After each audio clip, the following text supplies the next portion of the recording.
Dieu Tout-Puissant dit: Quelle est la norme suivant laquelle les actions d'une personne sont jugées bonnes ou mauvaises? Cela dépend si oui ou non, dans tes pensées, expressions et actions, tu possèdes le témoignage de la mise en pratique de la vérité et de l'expérimentation de la réalité de la vérité. Si tu n'as pas cette réalité, ou ne vis pas cela, alors tu es, sans aucun doute, un malfaiteur. Comment Dieu considère-t-il les malfaiteurs? Tes pensées et tous tes actes extérieurs ne rendent pas témoignage à Dieu. Ils ne font pas honte à Satan et ne le vainquent pas. Ils font honte à Dieu et sont pleins de signes qui font honte à Dieu. Tu ne témoignes pas de Dieu. Tu ne te dépenses pas pour Dieu, ni n'assumes tes responsabilités envers Dieu.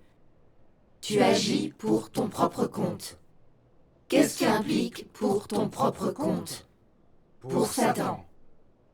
C'est pourquoi, à la fin, Dieu dira: retirez-vous de moi, vous qui commettez l'iniquité. À ses yeux, tu n'as pas accompli de bonnes actions par ton comportement, tu as sombré dans le mal. Tu ne seras pas récompensé. Dieu ne se souviendra pas de toi. N'est-ce pas totalement en vain? Amen.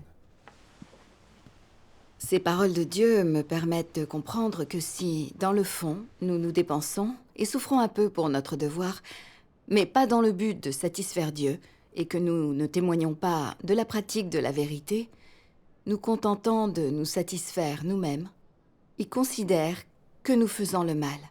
Ça le dégoûte. Ah oui. C'est vrai. Il y a environ 2 ans, je me suis aperçue qu'une sœur perturbait le travail de l'Église. Mais je n'ai pas osé pratiquer la vérité, ni défendre les principes, j'avais peur de l'offenser. Je n'ai pas eu le courage d'exposer ses actions à temps, ce qui a nui à notre travail d'évangélisation. C'était commettre un méfait, évidemment. Oui. À chaque fois que je repense à cela, j'éprouve du remords et de la culpabilité. Fin mars 2018, Sœur Chen est devenue notre dirigeante d'équipe. Après quelque temps, je me suis aperçue qu'elle n'était pas responsable dans son devoir. Lorsque quelqu'un à qui l'on prêchait voulait étudier l'œuvre de Dieu des derniers jours, elle n'organisait pas d'échanges et de témoignages au plus vite. Cela retardait notre travail d'évangélisation. J'ai néanmoins échangé avec elle, mais j'ai à peine mentionné ses problèmes, car j'avais bien trop peur qu'elle le prenne mal. Elle s'est justifiée en disant qu'elle avait un autre devoir et qu'elle était débordée, mais que ça s'arrangerait à l'avenir. J'ai tout de suite vu qu'elle prenait le problème à la légère. En C'est effet. vrai. Elle n'en mesurait pas la gravité. Oui. J'ai estimé que je devais insister pour que ce genre de choses ne se reproduisent plus à l'avenir. Oui. Alors que je m'apprêtais à ouvrir la bouche, j'ai pensé: elle est dirigeante et je ne suis qu'un membre de l'équipe. Si je lui fais remarquer ses problèmes, ne pensera-t-elle pas que je suis une faiseuse d'histoire? Dira-t-elle que je suis arrogante et déraisonnable? Laisse tomber, ne dis rien. Puisqu'elle est dirigeante, elle doit connaître l'importance de ce devoir. Elle s'en occupera plus tard. Dans le fond, j'étais plutôt mal à l'aise. Mais je n'ai plus abordé le sujet. Peu après, un prédicateur de l'église Sola Fide a voulu étudier l'œuvre de Dieu des derniers jours. Le temps pressait vraiment et je n'ai pas réussi à contacter Sœur Chen. J'ai vite trouvé un autre dirigeant d'équipe, d'évangélisation, pour qu'il se charge de l'échange. Quand Sœur Chen l'a découvert, elle m'a réprimandé durement. Elle a dit: « Pourquoi as-tu fait appel à un autre dirigeant d'équipe? Même si ça n'avait pas été fait à temps, c'est mon problème et ma responsabilité. Demander l'aide de quelqu'un d'autre n'est pas en accord avec les principes. » Ce n'est pas défendre le travail de la maison de Dieu. Non. Non. J'ai eu l'intention d'échanger avec elle sur ce problème. Mais j'ai changé d'avis en me disant: si je la critique alors qu'elle vient de me traiter et de me réprimander, que pensera-t-elle de moi? On se voit tout le temps. Si on se retrouve en désaccord, elle me rendra sûrement les choses très difficiles. Laisse tomber, ça fera un souci de moins. Contente-toi de bien faire ton devoir. Alors, j'ai gardé ce que je voulais dire au fond de moi. Environ un mois plus tard, un collaborateur d'une église chrétienne s'est intéressé à l'œuvre de Dieu Tout-Puissant. Je l'ai rappelé plusieurs fois à Sœur Chen. J'ai dit « Tu dois charger quelqu'un d'échanger avec lui. » Elle était d'accord, mais à ma grande surprise, elle n'avait toujours rien fait 2 jours plus tard. J'étais furieuse. J'ai pensé... Je me suis dit « Je t'en ai parlé plusieurs fois en te disant que c'était vraiment urgent. Pourquoi ne l'as-tu pas prise au sérieux ?» Oui. Décidément, je ne peux pas laisser notre travail d'évangélisation se faire entraver de cette manière. Je dois en parler avec les frères et sœurs de l'équipe pour voir comment on peut gérer son problème. Mais j'ai de nouveau hésité alors que je m'apprêtais à contacter les autres. Si Sœur Chen découvrait que j'en parlais à tous les collaborateurs, elle risquerait de penser que j'avais une dent contre elle. Si je l'offensais, elle risquerait de se venger et de trouver une excuse pour me démettre de mes fonctions. Le clou qui dépasse appelle le marteau. J'ai décidé d'attendre que quelqu'un d'autre soulève le problème. Ce soir-là, en pensant à la quantité de choses que Sœur Chen avait négligées, j'ai commencé à me sentir très angoissée, mais je n'ai pas osé en parler pour autant. Je n'avais pas vraiment assumé mes responsabilités. Mal à l'aise, je me suis présentée devant Dieu pour prier. J'ai ensuite lu ces paroles de Dieu. Les composantes les plus fondamentales et les plus importantes de l'humanité d'une personne sont la conscience et la raison. Quel genre de personne manque de conscience et n'a pas la raison d'une humanité normale? D'une manière générale, c'est une personne qui manque d'humanité, dont l'humanité est mauvaise. Analysons cela de près. Comment cette personne manifeste-t-elle une humanité corrompue au point que les gens disent qu'elle n'a pas d'humanité? Quelles caractéristiques de telle personne possède-t-elle? Quelles manifestations spécifiques présente-t-elle? Elles sont négligentes, elles se tiennent à l'écart de tout ce qui ne les concerne pas personnellement, elles ne tiennent pas compte des intérêts de la maison de Dieu, ni de la volonté de Dieu. Elles n'assument aucun fardeau pour témoigner de Dieu ou accomplir leurs devoirs et n'ont aucun sens des responsabilités. Certains se taisent, même en voyant un problème dans leurs devoirs. Ils voient les dérangements que provoquent les autres, mais ne font rien pour les arrêter. Ils ne considèrent pas du tout les intérêts de la maison de Dieu. Et ils ne considèrent pas du tout non plus leurs propres devoirs ou responsabilités auxquels ils sont liés. Ils ne parlent, n'agissent, ne se démarquent, ne font des efforts. Ils ne dépensent de l'énergie que pour leur propre vanité, leur prestige, leur position, leurs intérêts et leur réputation. Ce genre de personne a-t-elle une conscience et une raison? Une personne sans conscience et sans raison qui se conduit de cette manière ressent-elle de la culpabilité? La conscience de ce genre de personne ne sert à rien, et cette personne n'a jamais ressenti de culpabilité. Alors ces gens peuvent-ils ressentir le reproche ou la discipline du Saint-Esprit? Amen. Amen. Les paroles de Dieu m'ont vraiment frappé en plein cœur. N'étais-je pas exactement le genre de personne qu'il exposait? Je n'avais ni conscience, ni humanité, et j'étais irresponsable dans mon devoir. J'avais choisi l'indifférence totale pour protéger mes intérêts personnels. Je ne me souciais pas de la volonté de Dieu. Je ne défendais pas le travail de l'Église. Je savais bien que Sœur Chen n'était pas sérieuse dans son devoir, qu'elle pataugeait, et qu'elle avait déjà nui à notre travail d'évangélisation. J'aurais dû échanger avec elle pour soulever le problème. C'est vrai. Mais comme j'avais peur qu'elle me dise que ça ne me regardait pas, je n'ai fait que l'aborder comme ça, en passant. Ça n'a absolument rien changé. J'ai voulu en reparler pour disséquer la nature et les conséquences de son comportement. Oui. Mais j'ai eu peur de l'offenser, d'en subir les conséquences et d'être démise de mes fonctions. J'ai fermé les yeux et j'ai décidé de laisser glisser.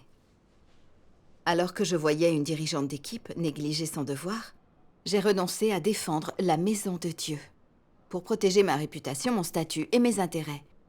Que faisait ma conscience?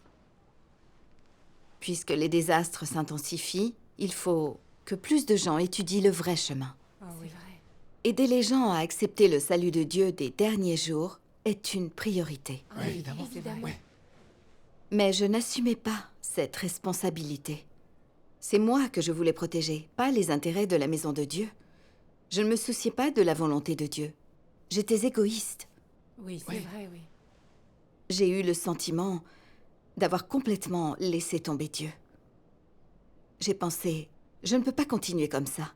Je dois trouver un moyen de résoudre ce problème. Oui, c'est vrai, oui. J'ai contacté quelques frères et sœurs de l'équipe afin d'en discuter et voir comment nous pouvions traiter le problème de Sœur Chen.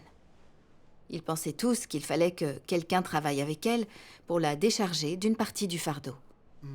Ça leur permettrait de s'aider et également de se surveiller entre eux. C'est une bonne idée. Oui.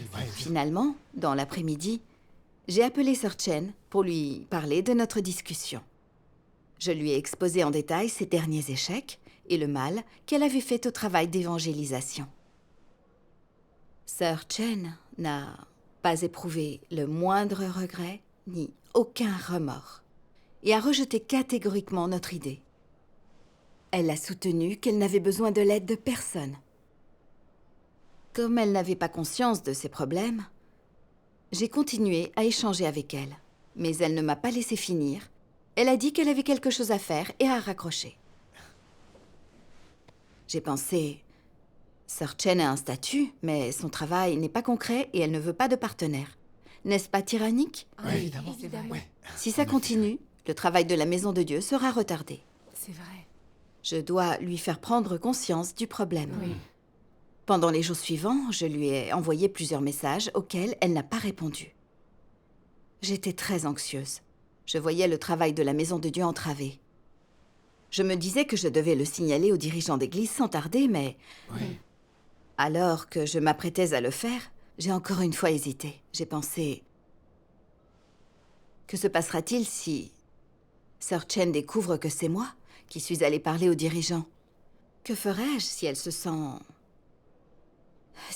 offensée et trouve une excuse pour me démettre de mes fonctions? Et aussi, si les frères et sœurs disent que je m'acharne sur Sœur Chen et que je ne suis pas juste envers elle. J'étais très partagée. Si je ne disais rien, je me contenterais de regarder le travail de l'équipe s'enliser. Si je disais quelque chose, je risquais de l'offenser. À ce moment-là, une sœur est venue me demander si je voulais éventuellement rejoindre une autre équipe. J'ai pensé, ce serait formidable. Je pourrais tourner la page. Je ne me sentirais plus coupable et déchirée tous les jours. Un peu plus tard, j'en ai parlé à une autre sœur de l'équipe. Elle m'a écoutée, puis a répondu. C'est toi qui as le plus d'ancienneté dans l'équipe et qui connais le mieux le travail. Sœur Chen refuse obstinément de voir nos problèmes. Crois-tu vraiment que ce soit le bon moment pour que tu t'en ailles? Du coup, je me suis sentie très mal. Et même un peu coupable. Je me suis rendu compte qu'il était vrai que je connaissais le travail de l'équipe mieux que personne. Et je me contentais de regarder le travail de la Maison de Dieu se faire perturber sans réagir. Non seulement je fermais les yeux, mais j'envisageais de fuir. Ce n'était pas protéger les intérêts de la Maison de Dieu. J'ai prié Dieu pour lui demander de me guider. Amen. Amen. Amen. Ensuite, j'ai lu quelques passages des paroles de Dieu dans mes dévotions. Dieu dit, « Tu dois entrer du côté de l'aspect positif, être actif et non passif. Tu ne dois te laisser ébranler par rien, ni personne, et tu ne dois être influencé par personne. Tu dois avoir un tempérament stable. Pratique aussitôt ce que tu sais être la vérité, quoi qu'en disent les gens. Laisse toujours mes paroles travailler en toi, peu importe qui est devant toi. Reste ferme dans ton témoignage envers moi, et prends mes fardeaux en considération. Tu ne dois pas te ranger aveuglément du côté des gens. Tu dois plutôt avoir le courage de t'opposer à tout ce qui ne vient pas de moi. Si tu es sûr que quelque chose ne va pas, mais que tu gardes le silence, alors tu ne pratiques pas la vérité. Si tu sais que quelque chose ne va pas, et ensuite tu déformes le sujet, et que Satan bloque ton chemin, éliminant tout effet à tes paroles et te rendant incapable de persévérer jusqu'au bout, alors il y a toujours de la peur dans ton cœur. N'est-ce pas être rempli des idées de Satan? Vous dites tous que vous êtes attentifs au fardeau de Dieu et que vous défendrez le témoignage de l'Église. Mais qui parmi vous a vraiment été attentif au fardeau de Dieu? Demande-toi, es-tu quelqu'un qui a démontré de la considération pour son fardeau? Peux-tu pratiquer la justice pour lui? Peux-tu te lever et parler en ma faveur? Peux-tu mettre la vérité en pratique fermement?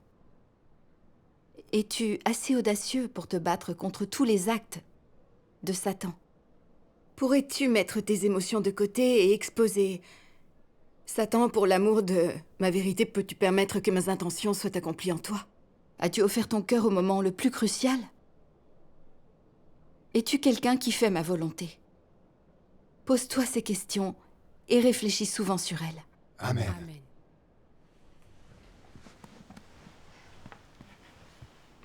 En lisant toutes ces questions, j'ai eu l'impression que Dieu se tenait devant moi et me demandait des comptes. Chaque mot était comme une gifle. Je me demandais aussi, me suis-je souciée du fardeau de Dieu? Ai-je pratiqué la justice pour Dieu? Ai-je fermement pratiqué la vérité? Je ne pouvais que répondre non à ces questions. Puisque c'était la grâce de Dieu qui m'avait élevée et confié ce devoir important, je devais être responsable et travailler avec mes frères et sœurs pour bien le faire. Amen. Amen. J'avais vu la dirigeante d'équipe retarder le travail d'évangélisation à de nombreuses reprises. C'était une fausse dirigeante dont le travail n'était pas concret. J'aurais dû assumer de la dénoncer. Oui. Mais j'avais peur de l'offenser et de perdre mon devoir. Alors j'ai enfoncé ma tête dans le sable. Et je l'ai regardé perturber le travail de la maison de Dieu. Je ne me suis pas dressée pour le protéger. J'étais égoïste et méprisable.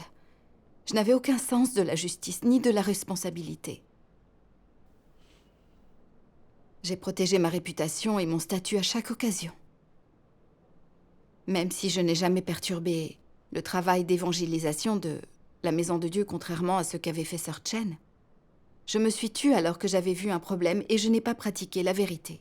N'était-ce pas prendre le parti de Satan et le laisser saboter le travail de la maison de Dieu? Tant que les gens n'ont pas fait l'expérience de l'œuvre de Dieu ni gagné la vérité, c'est la nature de Satan en eux qui domine. Quelles sont les spécificités de cette nature? Je me suis haïe quand je l'ai compris. Comment avais-je pu être aussi égoïste et aussi dépourvue d'humanité? Je savais que je ne pouvais pas continuer comme ça. Je ne pouvais pas continuer à marcher sur les œufs pour me protéger. Je devais pratiquer la vérité, avoir un sens de la justice, prendre le parti de Dieu et protéger les intérêts de sa maison. À cet instant, j'ai décidé de dénoncer Sœur Chen. Grâce soit rendue à Dieu. Amen. Alors une sœur m'a dit que certains nouveaux croyants étaient devenus faibles, et même négatifs après avoir entendu des rumeurs. Comme Sœur Chen ne s'était pas arrangée pour que quelqu'un échange avec eux et résolve leurs problèmes assez vite, ils s'étaient complètement égarés, ils avaient presque perdu la foi. Je me suis méprisée quand je l'ai appris. C'était la conséquence terrible du fait que je n'ai pas pratiqué la vérité. Après ça, avec quelques membres de l'équipe, j'ai parlé des problèmes de Sœur Chen aux dirigeants d'église. J'ai été surprise qu'il se penche sur la question et la démette de ses fonctions le jour même. Plus tard, le dirigeant m'a réprimandée en disant « Elle retarde le travail depuis tout ce temps et tu n'as rien dit du tout ?» Je me suis sentie encore plus coupable et pleine de regrets. J'ai ensuite réfléchi sur moi-même. Je me suis demandé pourquoi je ne l'avais pas exposée et dénoncée alors que je savais qu'elle n'était pas responsable dans son devoir, qu'elle retardait le travail de la maison de Dieu, qu'elle était à la racine de mon incapacité à pratiquer la vérité. J'ai lu ces paroles de Dieu. Tant que les gens n'ont pas fait l'expérience de l'œuvre de Dieu ni gagné la vérité, c'est la nature de Satan en eux qui domine.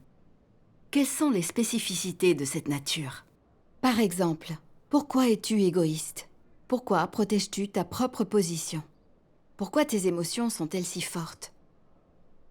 Pourquoi aimes-tu les choses injustes? Pourquoi aimes-tu ces fléaux? Sur quoi repose ton attachement pour de telles choses? D'où viennent donc ces choses-là? Pourquoi es-tu si heureux de les accepter? Désormais, vous comprenez tous que c'est parce qu'elles contiennent le poison de Satan. Quant à ce qu'est le poison de Satan, il peut être pleinement exprimé par des paroles. Par exemple, si tu demandes à certains malfaiteurs la raison de leurs agissements, ils répondront « Chacun pour soi et Dieu pour tous ». Cette seule phrase exprime la racine du problème. Oui. La logique de Satan est devenue la vie des gens. Ils agissent peut-être dans un but ou un autre, mais ils ne le font que pour eux-mêmes. Comme pour les gens, c'est chacun pour soi et Dieu pour tous. Ils pensent devoir vivre pour eux-mêmes, chercher une bonne position et de la nourriture et des vêtements. Chacun pour soi, Dieu pour tous. Voilà la vie et la philosophie de l'homme. Et cela représente aussi sa nature humaine. Cette déclaration est précisément le poison de Satan. Et une fois qu'elle est intériorisée par les hommes, elle devient leur nature. La nature de Satan est exposée à travers ses paroles. Elle le représente complètement. Ce poison devient la vie des hommes aussi bien que le fondement de leur existence. Et l'humanité corrompue a constamment été dominée par ce poison depuis des milliers d'années. Amen. Amen. Amen. Les paroles de Dieu m'ont montré que si je ne pratiquais pas la vérité, c'était parce que j'étais remplie des philosophies de Satan comme « Chacun pour soi, Dieu pour tous ». Restez calme pour votre propre protection. Et cherchez seulement à éviter le blâme. Laissez les choses dériver si elles n'affectent personne directement. Moins il y a de problèmes, mieux ça vaut. Et le clou qui dépasse s'appelle le marteau. Elles étaient ancrées en moi depuis longtemps. Elles étaient devenues ma nature. J'étais devenue égoïste, sournoise et intéressée parce que j'obéissais à ces principes. Je ne pouvais pas m'empêcher de protéger mes intérêts quand j'étais confrontée à un problème. Avant d'acquérir la foi, dans mes vies professionnelles et personnelles, j'avais peur. J'avais peur d'offenser les gens et je me taisais, même s'ils faisaient quelque chose de mal. J'ai continué à obéir à ces philosophies sataniques alors que j'étais devenue croyante. Comme je ne pouvais pas m'empêcher de protéger mes intérêts dans mon devoir, j'étais dans l'impossibilité de pratiquer la vérité. Sœur Chen a été un exemple de ce comportement. Je voyais que son travail n'était pas concret, qu'elle ne supportait pas la critique, et qu'en réalité, c'était une fausse dirigeante. Alors j'aurais dû agir et la dénoncer. Amen. Mais j'avais peur que ça ne serve à rien et que je perde mon devoir. Le clou qui dépasse s'appelle le marteau. Et moins il y a de problèmes, mieux ça vaut, étaient mes philosophies de vie. J'étais très lâche. J'ai laissé une irresponsable perturber les choses sans oser m'y opposer à aucun moment. J'ai été très égoïste et en plus malhonnête. Oui. Accomplir son devoir et protéger les intérêts de la maison de Dieu sont des choses positives et en accord avec la volonté de Dieu. Quand quelqu'un perturbe le travail de la maison de Dieu, c'est le bon moment pour prendre son parti et protéger ses intérêts. C'est ce que Dieu exige de ses élus. C'est mon devoir et ma responsabilité. Amen. Mais j'avais peur de me faire remarquer, de compromettre mes intérêts. Alors je n'ai pas osé défendre le travail de la maison de Dieu. Je n'ai pas fait mon devoir, ni assumé mes responsabilités. Quel genre de croyante étais-je donc? Au lieu de me faire remarquer, j'ai cherché un compromis avec Satan et j'ai fait l'autruche. J'ai laissé une irresponsable perturber le travail de la maison de Dieu. Je n'ai pas osé agir. Je n'avais aucun courage. Je vivais sans intégrité, ni la moindre dignité. Oui, oui.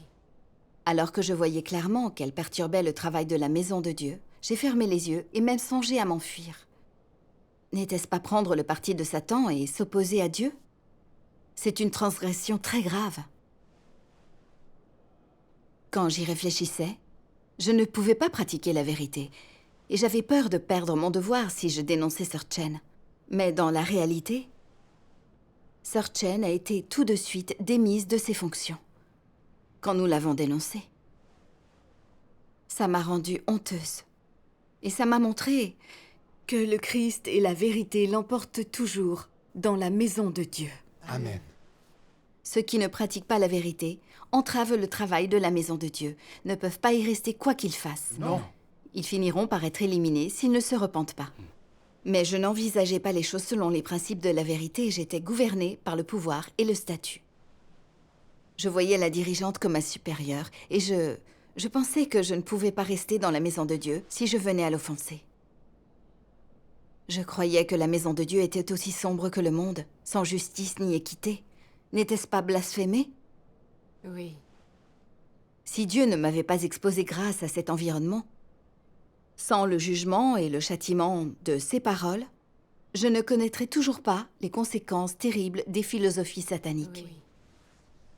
En tant que croyante, ce que j'ai appris de cette expérience, c'est que vivre selon les paroles de Dieu, pratiquer la vérité et défendre les principes apporte la paix et la tranquillité. Amen. Amen. C'est aussi une chose juste que tout croyant doit faire. Amen. Oui. Plus tard, nous avons échangé sur ce que nous avions gagné par cette expérience avec tous les membres de l'équipe. Tout le monde en avait tiré des leçons, notamment sur le tempérament infiniment juste de Dieu. Amen. Amen. Grâce à l'échange, le travail de notre équipe s'est amélioré progressivement. Grâce soit rendue à Dieu. Grâce soit rendue à Dieu. Ensuite, dans mon devoir, après plus d'1 mois de coordination sur le travail de l'Église avec Sœur Liu, la dirigeante d'une autre équipe, j'ai découvert qu'elle était arrogante et tyrannique. Elle n'acceptait presque jamais les suggestions des autres. Et elle avait déjà perturbé le travail de la Maison de Dieu. Je savais que je devais en parler aux dirigeants de l'Église Oui. cette fois. Mais alors j'ai pensé, nous travaillons ensemble depuis peu de temps et je ne la connais pas bien. Et si je me trompais, si après enquête, on découvrait qu'elle n'avait pas de gros problèmes, qu'est-ce que les autres et le dirigeant penseraient de moi? Me trouveraient-ils trop pointilleuse? Et qu'est-ce que Sœur Liu penserait de moi si elle le découvrait? Je ferais mieux de ne rien dire. Alors que j'allais mettre ça sous le tapis, ma conscience m'a accusée. Je me suis rappelé que le travail d'évangélisation avait été très compromis parce que je n'avais pas dénoncé Sœur Chen à temps. Je le regrettais profondément. J'ai alors pensé, je ne peux pas vivre d'une manière égoïste et méprisable. Oui, c'est vrai. Je ne dois pas avoir de regrets cette fois. Alors, un passage des paroles de Dieu m'est venu à l'esprit. Pour chacun parmi vous qui accomplit son devoir, quelle que soit la profondeur de ta compréhension de la vérité, si tu souhaites entrer dans la réalité de la vérité, alors le moyen le plus simple est de pratiquer et de penser aux intérêts de la maison de Dieu dans tout ce que tu fais et d'abandonner tes désirs égoïstes, ton intention, tes motivations, ta contenance et ton statut. Fais passer les intérêts de la maison de Dieu en premier. Amen. C'est le moins que tu puisses faire. Si quelqu'un qui accomplit son devoir ne peut même pas en faire autant, alors comment peut-on dire qu'il accomplit son devoir? Cela n'est pas accomplir son devoir. Tu dois d'abord considérer les intérêts de la maison de Dieu, considérer les intérêts propres de Dieu, considérer son œuvre, et donner la priorité à ces considérations. C'est seulement après cela que tu peux penser à la stabilité de ton statut ou à la façon dont les autres te voient. Amen. Amen. Les paroles de Dieu m'ont donné un chemin de pratique Oui. qui consiste à faire passer les intérêts de sa maison avant tout, sans me soucier des miens. Oui. Au lieu de me soucier de ce que les autres penseraient de moi, je devais faire ce qui était juste pour le travail de la maison de Dieu. Oui. Amen. Je ne la connaissais pas depuis longtemps ni très bien, mais je me rendais bien compte que son comportement avait perturbé le travail de la maison de Dieu. Je savais que je devais en parler, corriger mes intentions, faire mon devoir et assumer mes responsabilités. Amen. Amen. J'ai ensuite parlé des problèmes de Sœur Liu aux dirigeants. Après avoir enquêté, il l'a démise de ses fonctions en accord avec tous les Grâce principes. soit rendue à Amen. Dieu. Ça m'a réconfortée et donné de l'assurance. J'ai senti que j'avais défendu les intérêts de la maison de Dieu. J'ai aussi vu que le seul moyen de vivre une vie pleine de sens est d'être en accord avec les paroles de Dieu. Amen. Grâce Grâce soit rendue à Dieu. Grâce soit rendue à Dieu. Grâce soit rendue à Dieu.